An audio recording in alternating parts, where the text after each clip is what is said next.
ولقد يسرنا القرآن للذكر فهل من مدكر. بسم الله الرحمن الرحيم. صاد والقرآن ذي الذكر بل الذين كفروا في عزة وشقاق. كم أهلكنا من قبلهم من قرن فنادوا ولا تحين مناص. وعجبوا أن جاءهم منذر منهم وقال الكافرون هذا ساحر كذاب. أجعل الآلهة إلها واحدا إن هذا لشيء عجاب.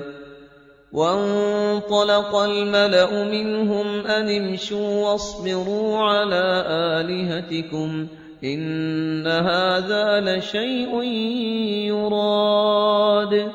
ما سمعنا بهذا في الملة الآخرة إن هذا إلا اختلاق. أأنزل عليه الذكر من بيننا بل هم في شك من ذكري بل لما يذوقوا عذاب. أم عندهم خزائن رحمة ربك العزيز الوهاب أم لهم ملك السماوات والأرض وما بينهما فليرتقوا في الأسباب. جند ما هنالك مهزوم من الأحزاب. كذبت قبلهم قوم نوح وعاد وفرعون ذو الأوتاد وثمود وقوم لوط وأصحاب الأيكة أولئك الأحزاب. إن كل إلا كذب الرسل فحق عقاب. وما ينظر هؤلاء إلا صيحة واحدة ما لها من فواق. وقالوا ربنا عجل لنا قطنا قبل يوم الحساب. اصبر على ما يقولون واذكر عبدنا داود ذا الأيد إنه أواب. إنا سخرنا الجبال معه يسبحن بالعشي والإشراق. والطير محشورة كل له أواب. وشددنا ملكه وآتيناه الحكمة وفصل الخطاب. وهل أتاك نبأ الخصم إذ تسوروا المحراب.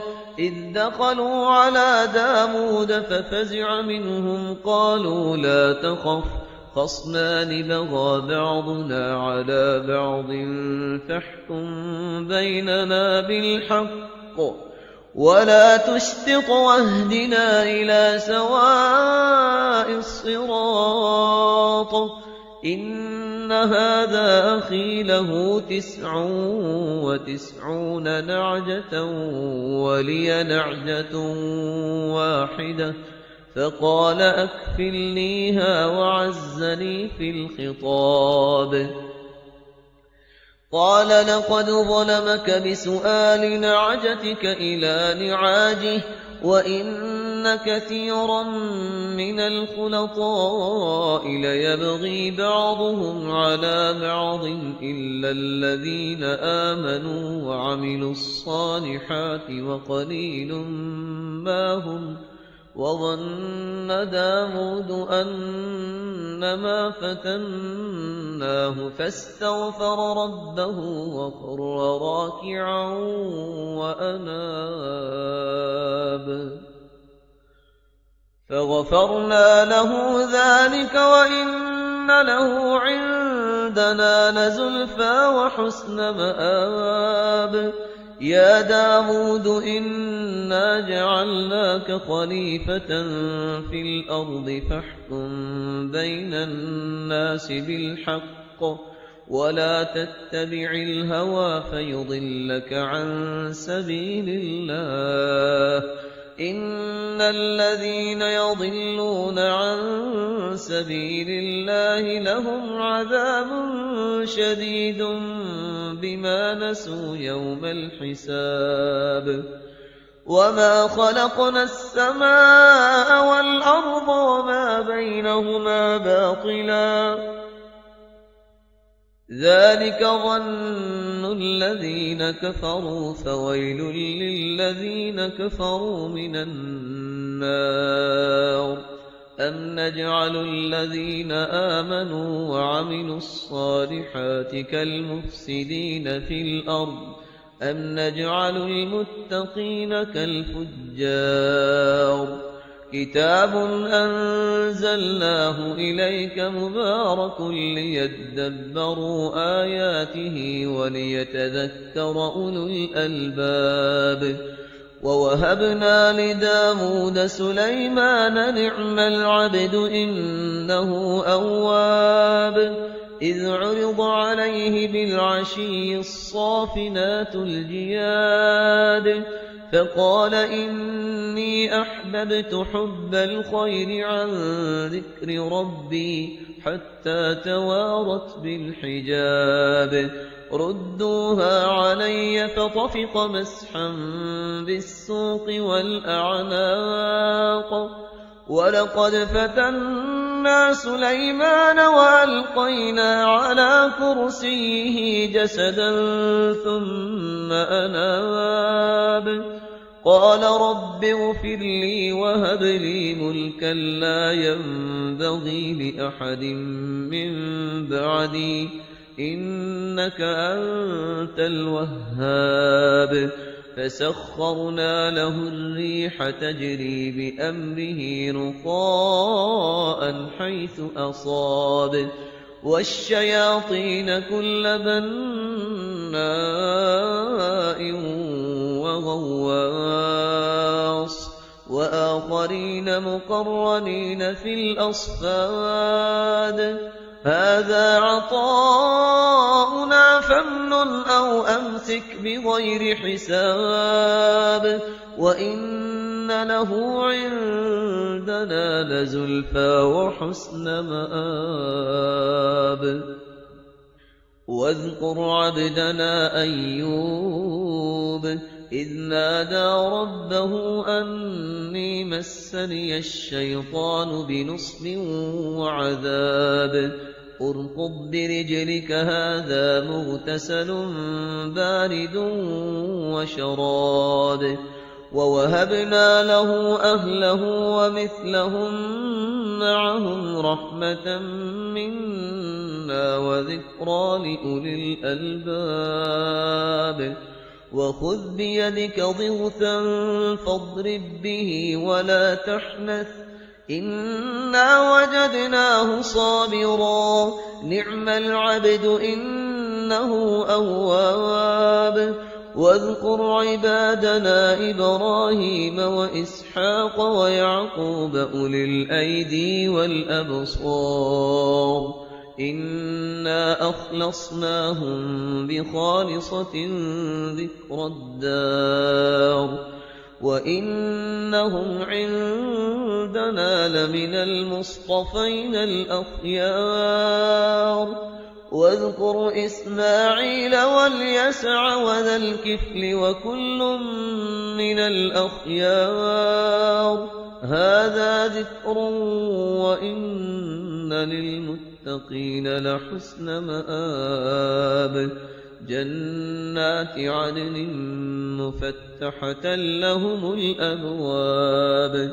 متكئين فيها يدعون فيها بفاكهة كثيرة وشراب وعندهم قاصرات الطرف أتراب هذا ما توعدون ليوم الحساب إن هذا لرزقنا ما له من نفاد هذا وإن للطاغين لشر مآب جهنم يصلونها فبئس المهاد هذا فليذوقوه حميم وغساق وآخر من شكله أزواج هذا فوج مقتحم معكم لا مرحبا بهم إنهم صالوا النار قالوا بل أنتم لا مرحبا بكم أنتم قدمتموه لنا فبئس القرار قالوا ربنا من قدم لنا هذا فزده عذابا ضعفا في النار وقالوا ما لنا لا نرى رجالا كنا نعدهم من الأشرار اتخذناهم سخريا أم زاوت عنهم الأبصار إن ذلك لحق تخاصم أهل النار قل إنما أنا منذر وما من إله إلا الله الواحد القهار رب السماوات والأرض وما بينهما العزيز الغفار قل هو نبأ عظيم أنتم عنه معرضون ما كان لي من علم بالملأ الأعلى إذ يختصمون إن يوحى إلي إلا أنما أنا نذير مبين إذ قال ربك للملائكة إني خالق بشرا من طين فإذا سويته ونفخت فيه من روحي فقعوا له ساجدين فسجد الملائكة كلهم أجمعون إلا إبليس استكبر وكان من الكافرين قال يا إبليس ما منعك أن تسجد لما خلقت بيدي أستكبرت أم كنت من العالين قال أنا خير منه خلقتني من نار وخلقته من طين قال فاخرج منها فإنك رجيم وإن عليك لعنتي إلى يوم الدين قال رب فأنظرني إلى يوم يبعثون قال فإنك من المنظرين إلى يوم الوقت المعلوم قال فبعزتك لأغوينهم أجمعين إلا عبادك منهم المخلصين قال فالحق والحق أقول لأملأن جهنم منك وممن تبعك منهم أجمعين قل ما أسألكم عليه من أجر وما أنا من المتكلفين إن هو إلا ذكر للعالمين ولتعلمن نبأه بعد حين ولقد يسرنا القرآن للذكر فهل من مدكر